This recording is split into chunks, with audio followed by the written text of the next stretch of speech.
Hello, I am Christy Muro, and this video is part of a training I created for new SAP Business One users. Go to my YouTube channel to find all the videos. So in the previous video, I have shown you how to enter and find transactions and master data.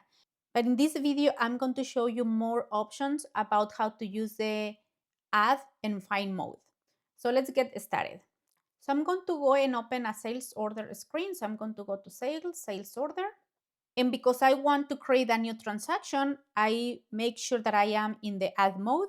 So I am because the add button is grayed out. And at the very bottom, we have add and view. So the first thing that I need to do to create a sales or purchasing transaction is to select the customer or the vendor. In this case, because I am creating a sales order, I need to select a customer. So in previous videos, the way that I was doing it is just in the customer code, I was just typing the customer code because I knew what was the customer code. So I just type, for example, here, C888, and the system retrieved the data for that customer because I know the customer code. But what if I don't know the customer code? So here I'm going to show you the different ways to retrieve the customer information if you don't know the customer code. Do you see here in the customer code, I have this little circle. So I'm going to click on it. So when I click on it, the system is going to show me the list of business partners. In this case, the list of customers. So the system is going to open a new screen where it's going to show me all the available customers. So from here, I can just scroll down and find out the BP code. This is one way to do it. And then from here, I just select it and click on choose. So this is one way. So I'm going to remove it. Again, I click once I was in the customer code, I click on the little circle, the system retrieve all the customer master data. I scroll down, I find my customer, I select it and click on choose. So I'm going to remove it. This is option number one. So option number two, I don't know the customer code, but I know the customer name. So I'm going to type here the customer name. In the name, I need to click on the name, type the name, and press tab. But what happens if when I start typing, for example, Christy Muro, the customer name, I have two customers with the same name. So here I need to choose one of them. So I'm going to select this one, for example. So this is another way to do it.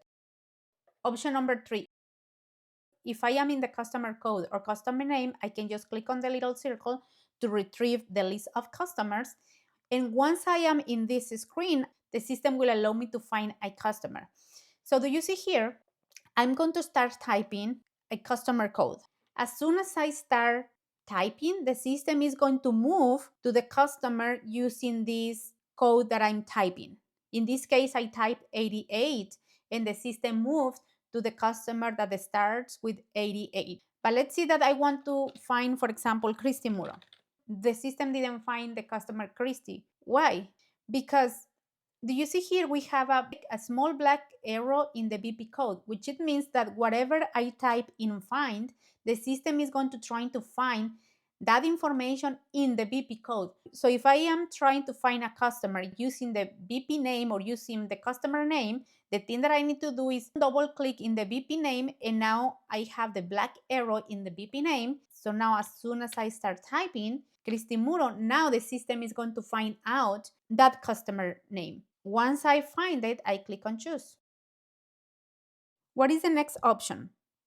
Let's see that I don't remember the customer code and I don't even remember what is the exact name that we have in SAP for the customer that I'm trying to find out.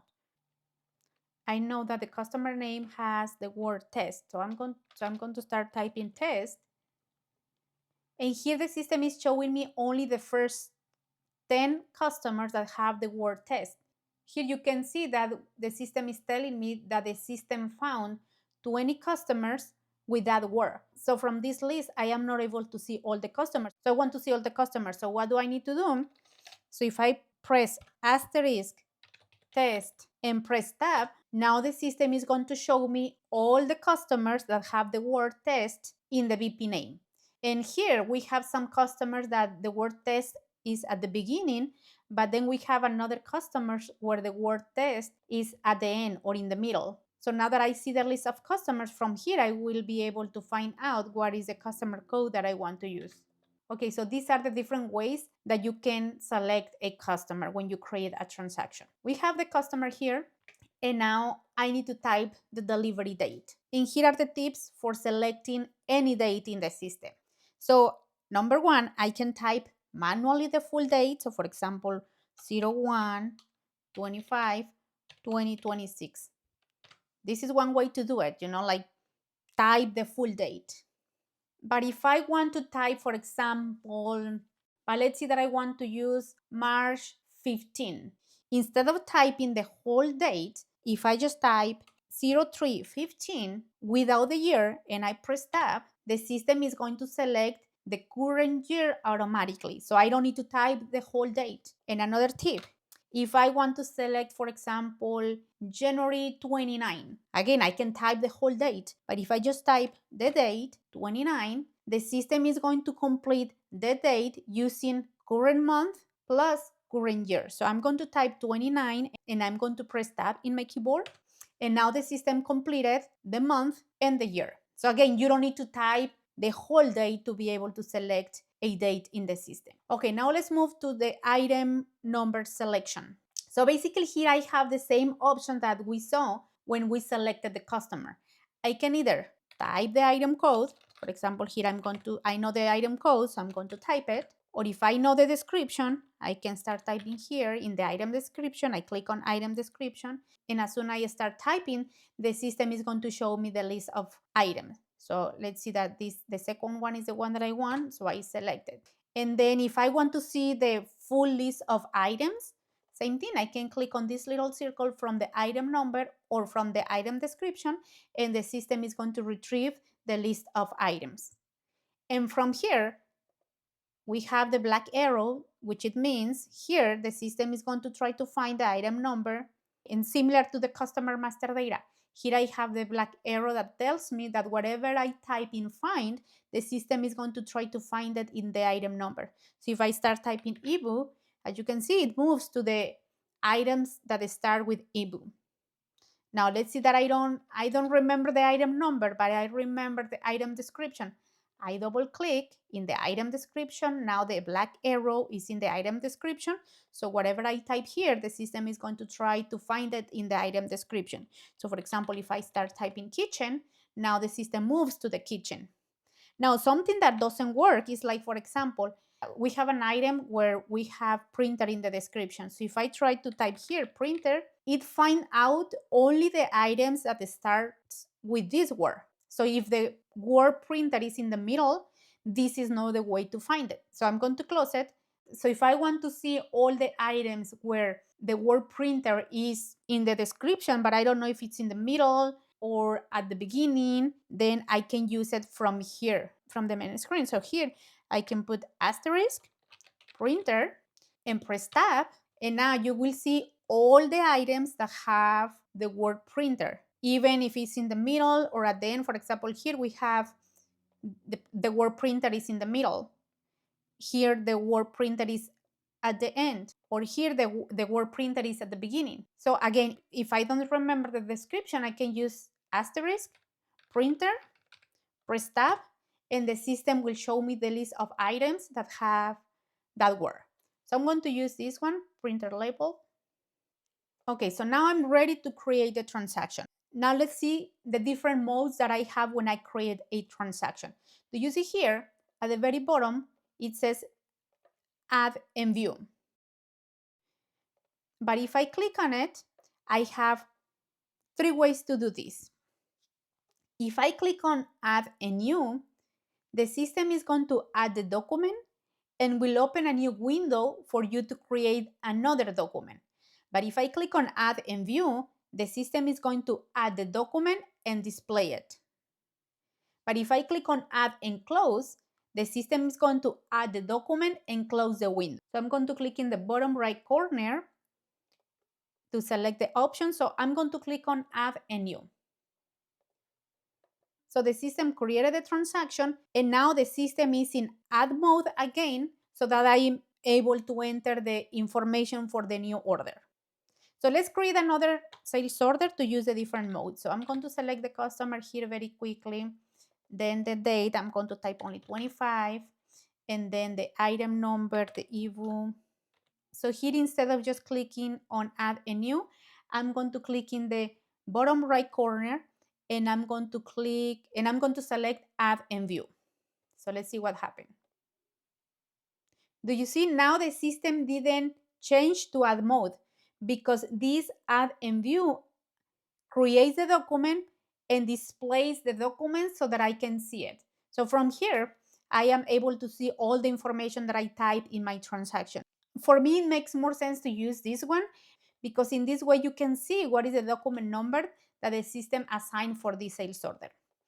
Okay, now let's change to add mode to create a new transaction. So I'm going to select my customer, the item number, I forgot the date, so I'm going to click on the date. And same thing, I'm going to click in the bottom right corner to select add and close. And as we saw it, the system created a transaction and closed the screen. Now I'm going to open the sales order again. As you can see here, I have the add and close option. This is because your last choice will be remembered the next time that you open the window for the same document. So in this case, for the sales order, my last choice was add and close, and that's why now that I open the sales order, I have add and close. Let's create another transaction. But now I'm going to select add and view. Okay, now I have it. I'm going to hit on OK to close the screen, and I'm going to click on sales order again. And do you see here now we have add and view because this is the last choice that I selected when I created my previous transaction. So now the next time that you create a transaction, you don't need to click in the bottom right corner to see the option. You just click on the button or press enter in your keyboard, and the system is going to use the option that you have here. Okay, so we have created the orders.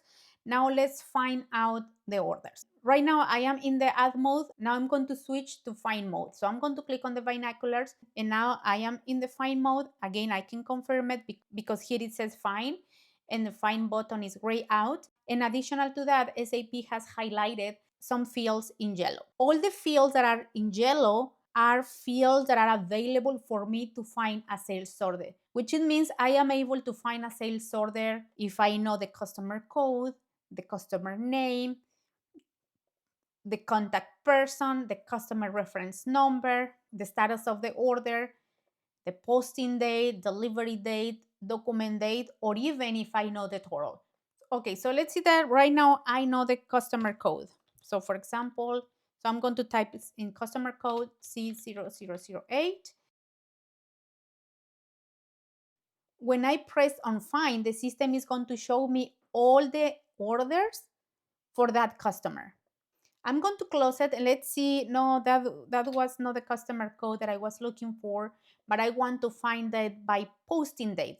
So I know that the order that I want to find was created today. So I'm going to type here 23 and press find. Now the system is going to show me all the orders that were created on that date. Now, what if I want to use a combination of information? For example, I know that the order was created today, but I want only the orders created for this customer. So I type the customer code, the posting date, click on find, and now the system is going to retrieve the list of sales orders for that customer on that date. Okay, so we try to find out the sales orders using the posting date and the customer.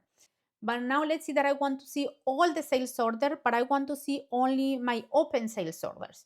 So then I can use the status. So here the status, I'm going to select open and click on find. So now the system is showing me all the open sales order. Okay, now that I have here the list, if I double click in any of the columns, the system is going to order that column. Additional to ordering that column, if I start typing here, the system is going to find out that customer code. So you can see here, we have all the list of sales order. So let's see that the order that I want to see is the 1622. So I select it and click on choose. So this is a way to find out sales order. Now let's move to the customer master data. So I'm going to close it and I'm going to go to business partner master data. Right now I am in the find mode because again, we have a lot of yellow fields and the binoculars or find icon is gray out. So if I want to find out a customer, I am able to use any of the fields that we have here in yellow. So if I know the phone number, I can type the phone number and click on find. I'm going to click on the binoculars again to find out another customer. And I know that my customer has the word Christy. So I'm going to type asterisk Christy and press enter. And now the system will show me all the customers that have that word. So I'm going to close it. And if I go to the item master data, basically it works in the same way. If I am in the find mode and I know that the description has in some place 300 and I press on find, the system is going to find the items that have that description, even if 300 is not at the beginning. So I am able to use any of the fields that we have in yellow. So I am able to find an item using the item number, the item description, the item groups. So for example, I want to see all the items under the item group servers. So click on find. And the system will show me all the items in that item group. Now, I want to see all my items that are in this item group, but that has the word EBU, for example. If the system didn't find an item with this description and in this item group, you're going to see a red line, no matching records found. And that's it for today. Thank you for watching.